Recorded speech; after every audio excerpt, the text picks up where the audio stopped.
એવું બધું થઈ ગયું. એટલે 7 દિવસની અંદર બ્લોગ એટલા માટે નહોતા આવતા કે જે ઘર હતું સારું હતું, તમને બધાને હોમ ટૂર દેવાનું હતું, એ ઘર હવે છોડી દેવાનું છે અમારે.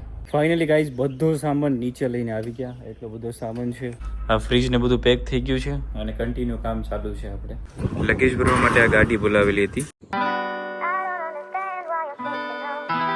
Good morning, Har Har Mahadev. કેમ છો બધા? મજા મને મજા છે. આપનું હાર્દિક સ્વાગત છે મારા નવા વિડીયો, નવા બ્લોગની અંદર. 7 દિવસની અંદર અમે યુટ્યુબ ની અંદર વિડીયો નથી, ક્યાંય નથી. એક વિડીયો અપલોડ કર્યો, 9 લાખ સબસ્ક્રાઈબર કમ્પ્લીટ થયા. પછી અમે લોકો ક્યાં ખોવાઈ ગયા હતા, ક્યાં ગયા, શું કર્યું 7 દિવસથી? ભાઈ એટલી બધી ભગવાન પરીક્ષા લઈ છે ને, અત્યારે ઘર વિહોણા થઈ ગયેલા છે.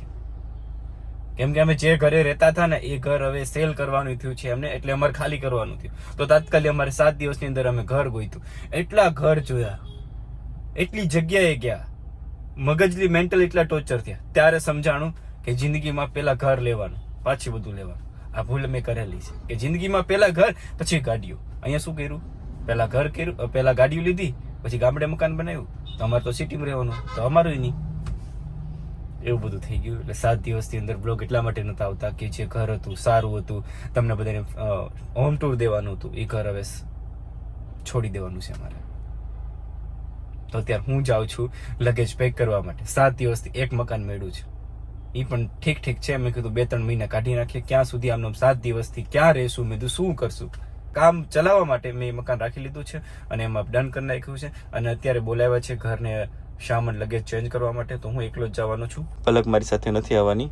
તો એ લોકોનો કોલ પણ મારામાં આવે છે, બ્લોગિંગ ચાલુ છે. તો ચાલો આજે ઘરનો સામાન પેક કરીએ અને બદલાવીએ. તમે લોકો એમ કહેતા હતા કેવું હતું એ ઘર, મસ્ત હતું, આમ હતું, તેમ હતું, તમે એક જગ્યાએ રહેતા નથી. પણ આવું થાય તો શું કરવું? તમે મને કહો. અમારે તો રહેવું જ હતું ને, તો આવું થઈ ગયું.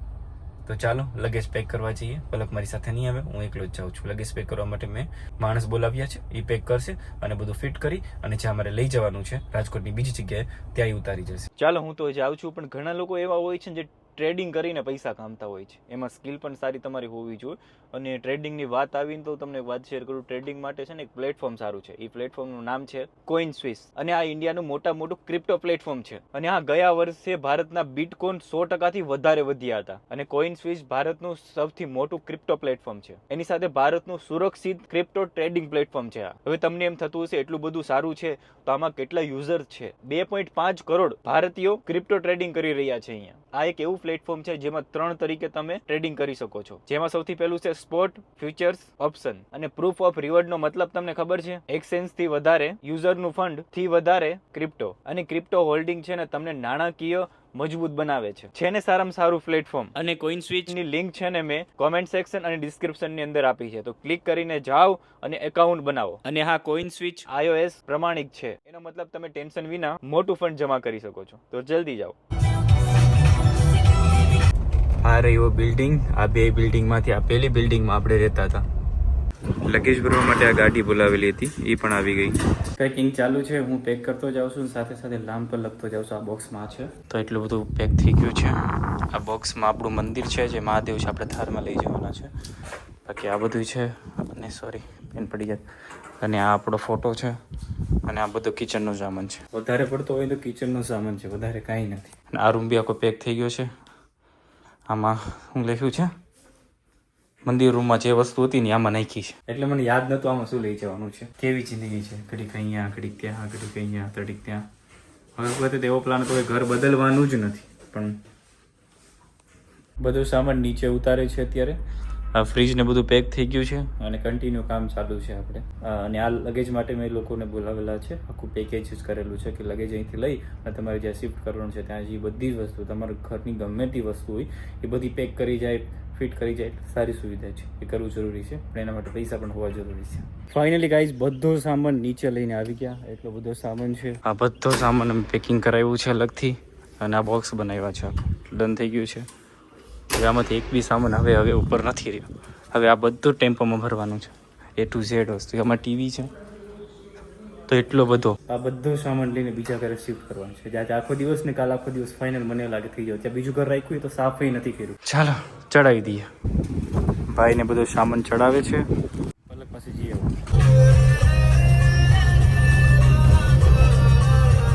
ઘરનો બધો સામાન લઈ અને પાછો અહીંયા બીજા જે ઘર રાખ્યું હતું ને આવી ગયા અમે અને રસોડું ગોઠવવાનું ચાલુ છે. એક જ દિવસની અંદર ફટ ફટ ફટ કામ ચાલુ છે. અત્યારે પલક બધો લગેજમાંથી ખોલે છે. જે મૂવ એન્ડ સ્ટીકર વાળા હતા કે નહીં બધા એક પેકિંગ કરી ગયા આમ કરી હવે ખોલે છે. હેલો આ બાજુ આવો તો, અહીંયા આવતો તો અહીંયા આવ. મજા આવે ને સામાન ફેરવવાની? હા, પણ આ વખતે બહુ સારું લાગે છે. એનું રીઝન એ છે કે જે આ લોકો આવ્યા હતા ને સામાન વાળા, એ લોકોએ બધું ભરી દીધું, બધું ઉતારી ગયા, બેડ ને બધું પણ ગોઠવી દીધું, બધું મસ્ત ગોઠવી દીધું. ખાલી અત્યારે બસ કિચનની વસ્તુ છે અને કપડાની વસ્તુ છે. એ એમ કહે છે સામાન જે મૂકવા આવ્યા હતા ને મેં ઓનલાઈન બુક કર્યા ને તમને વાત કરી હતી એ રીતના, એટલે બધું પેક કરીને ફીટ મૂકી ગયા. ખાલી એ સામાન 15 કિલોમીટર 10 કિલોમીટર ફેરવવાના 7,500 રૂપિયા લીધા. ખાલી એક બોલેરો સામાન લઈને આવ્યા હતા. એ 3 જણા આવ્યા હતા, 7,500 રૂપિયા કામીને ગયા છે. અને પલક એમ કહે છે મને બહુ સારું લાગે, ખાલી અહીં આવીને ગોઠવવાનું છે. એ તો જેને પૈસા દીધા હોય ને એને એ 7,000 રૂપિયા તારા કપડા લીધા હોત તો, એ 7,000 તારા મેકઅપ ની સામાન લીધો હોત તો કાંઈ હવે બીજી વાર એમ જ કરશું. કેવું મકાન ફેરવવું પડે? કીધું તું ને આપણે કોઈ દી મકાન નહીં ફેરવીએ. એ તમારો વાંધો છે, મને તો કાંઈ વાંધો નથી. શેનો વાંધો નથી મને? કઈ નહીં, છોડો એ બધું. ઓનલાઈન જે છે એ સારું કહેવાય કે બધો જ સામાન આપણો સારી રીતના સાચવીને લાવે છે. બાકી અત્યાર સુધી અમે સામાન ફેરવ્યો ને તો આ અમારા ફ્રીજમાં ટોચા કરી નાખ્યા યાર. એક તો નવું ફ્રીજ લીધેલું છે ને થોડુંક આમ અંદર થોડું થાય પણ શું કરવું. આ જે લોકો સામાન પેક કરવા વાળા હતા ને એ તો બહુ સાચવીને લાવ્યા. તમનો સ્કેચ છે બધાને સ્કેચ તમારો ફોટો છે, સ્કેચ થોડો કહેવાય એને. આ ઈ સ્કેચ કે જે કહેવાય ધમુનો જે મોટો બધો ફોટો છે, પછી આ રીતના ફ્રીજ છે, એ બધી જે ઓલી તૂટી જેવી વસ્તુ છે ને એને તો એવું ગોદડા જેવું કંઈક હતું ને એનાથી પેક કરીને લાવ્યા. બહુ મસ્ત હતું. આ બીજી વાર ફેરવવાનો થાય ને તો એને જ પાછા બોલાવવાના છે આપણે. હવે ફેરવા નામ ન લે ને યાર, હમણાં કઈ ફેરવા નથી થતો. હવે ગાઈઝ અહીંયા રહેવાનું છે. અમે છેલ્લા છેલ્લા 7 દિવસથી અમે મકાન ગોતીએ. છેલ્લા 7 દિવસથી 7 દિવસની અંદર નથી ખાવાના ઠેકાણા, નથી શરીરના ઠેકાણા, નથી હુવાના ઠેકાણા, કોઈ વસ્તુના. આખો દિવસ 2 વ્હીલ લઈને રાજકોટની અંદર ખૂણે ખૂણે ફ્લેટ ગોતવા માટે અમે જતા. છેલ્લે એટલી જગ્યાએ ફ્લેટ જોઈએ તો બહુ મસ્ત મેં ફ્લેટ જોયો હતો, પણ ત્યાં થોડુંક વધારે રિલેટેડ હતું કે ભાઈ કાસ્ટ આ હોવી જોઈએ, પ્લસ પાછું તમારે આ રીતના રહેવાનું. બધું ગયા નથી ત્યાં એટલા નિયમો છે. મેં જાહે પછી ઉપરથી ભાડે રહેતા હોય તો થોડુંક વધારે તકલીફ વાળું થાય, એટલે મેં નહીં કેન્સલ રાખ્યું. બાકી મકાન બીજા અમે રહેતા ને ત્યારે શૂટમાં હતું એવું જ હતું. પછી મેં કીધું ભલક આપણે થોડો ટાઈમ છે બધું એડજસ્ટ કરી લઈએ. મને સમય કેવી રીતના ચાલી રહ્યો છે, મહાદેવ શું પરીક્ષા લઈ છે કાંઈ સમજાતું નથી. એટલે હાથ મોઢું પગ બધું પડી ગયું છે અત્યારે અમારું. હાથ પગ એટલા કરે છે, હાથે એટલા કાળા થઈ ગયા અને મોઢા એટલા પડી ગયા છે. એટલે અહીં આવીને સેટલમેન્ટ થાશું. 2 દિવસ તો સેટલમેન્ટ. તમને ખબર છે ઘરનો સામાન ફેરવતો એટલે ભાઈ જેમ બિલાડી ઘરનું ઘોઈકલું બદલાવે ને એમાં મારે પણ આખું તો મારે બદલવાનું નહોતું, તો એ મારી પરિસ્થિતિ એવી છે ને કે અમારે સાથે કરીને બદલવું પડ્યું. કાંઈ છેલ્લા 7 દિવસ અમે લોકો હેરાન છીએ. આ વસ્તુ મેં તમને એની ઘણી બધી એની પાછળ 7 દિવસની પાછળ ઘણી બધી વસ્તુ છે એ અમે લોકોએ તમને કીધી નથી.